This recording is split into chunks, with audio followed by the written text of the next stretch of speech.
It is time for our weekly check-in with Niagara Falls Mayor Jim Diodati. Good morning. Good to see you. Good to see you too, Bob. Let's talk about, I want to ask you about the vaccine rollout and how things are going in Niagara Falls. In Niagara, lots of concern. Dr. Hergy said last week he was concerned about vaccines getting diverted. And the tourism minister, Lisa MacLeod, put a spotlight on it in a tweet, calling on Ottawa to get some vaccines to Niagara Falls because it is so important tourism-wise. There's a huge disparity from Niagara Falls, Ontario, and just across the border. Huge. On the American side, things are almost normal. And, even our Canadian border service employees, CBSA, they're concerned. They have not been vaccinated yet, Bob. And people need to understand commercial traffic is back to pre-pandemic levels. I mean, commercials full out, and our 4 crossings experience 100,000 people a week. So we've got 680 border people. And what they did in Manitoba, they got North Dakota to vaccinate the Canadians. And I'm hoping we don't need to go to that. Seriously? Yeah, and so we've asked the powers that be to put them in the list. We thought they would have been along with first responders. They weren't for some reason. So we're strongly advocating for our CBSA workers to get vaccinated. Here in Niagara, we're great. We're about 32% that have received their first vaccine.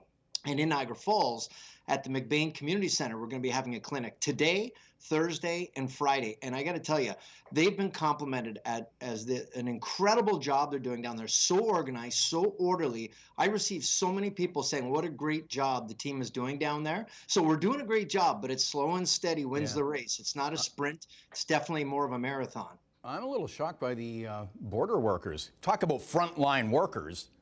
Yeah. And they're deemed essential. So you sent a letter to the task force, and what's the response?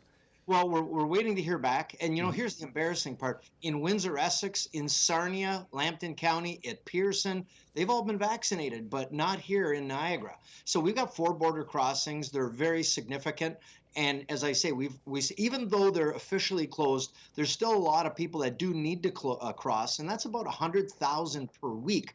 So our CBSA workers deserve that, and we want to see them put on the list this week so they can get the attention they need. I mean, it's important. Our borders are very important, so we're advocating. Myself, along with Mayor Redekop in Fort Erie, penned a letter, and I know it's strongly supported by all the politicians here in Niagara as well. Yeah, hopefully that gets some traction. Still with the border too, so we've been hearing about the workaround, Canadians returning and crossing the border by land, workaround to avoid the federally appointed hotels for quarantine and just going home.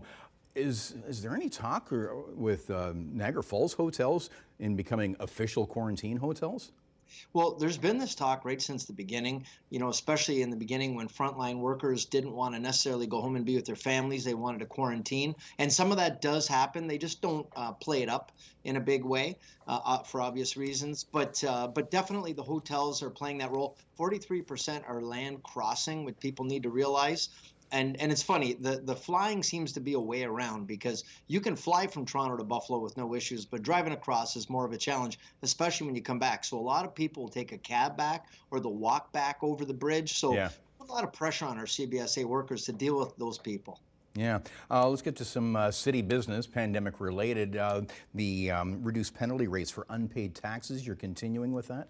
Yeah, we're going to continue with that, Bob. And I know our staff, it's a hit. It costs us quite a bit, $500,000 a year to do this.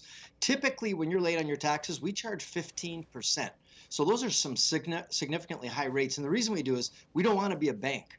But right now, unfortunately, in some cases, we have to be. So we've gone from 15 down to 6%, and we've eliminated all penalties. So it's our small way of supporting business until they can get back on their feet again. Okay. Short-term rentals, there's been an explosion with that, which has reduced some availability of rentals in the city. Mind you, there's apartment development on Dorchester, which is, I guess, would help alleviate that somewhat. Yeah, so that development, there's a lot of infill going on right now, and that's 154, I think, units. Over the next year or two, we're going to have a couple thousand apartments building being built. What people need to realize, 86% of all apartments that were built here in Niagara and mostly across the province were done pre-1980. There's been no apartment buildings built, and the reason is rent control, and it's a double-edged sword. It's good in one way to keep the rents down. Problem is landlords stopped building them because they couldn't make money. So now we have a shortage. I can tell you, 3-bedroom apartments in Niagara Falls, it's 0 vacancy, 0%, and it's below 1% for everything else. So we need more apartments. We need more built. Yeah. Before we go, you want to acknowledge a special member of the Hamilton Police Service, I understand. Yeah, my brother turned 50. My little brother, I can't believe it. That's my brother there on the right. And he is one of Hamilton's finest deputy chief. Right now he's acting chief, and he turned 50. And he's going to kill me for doing this. But a lot of funny stories, Bob. As a kid, I used to always call him Super Ryan. And I said, you could do anything. And here he is doing it. Great guy, and gets a lot of respect. And he's definitely a great leader. Okay. Any stories Ryan doesn't want you to share? We got time. There's so many, Bob. I don't want to take a chance. Okay.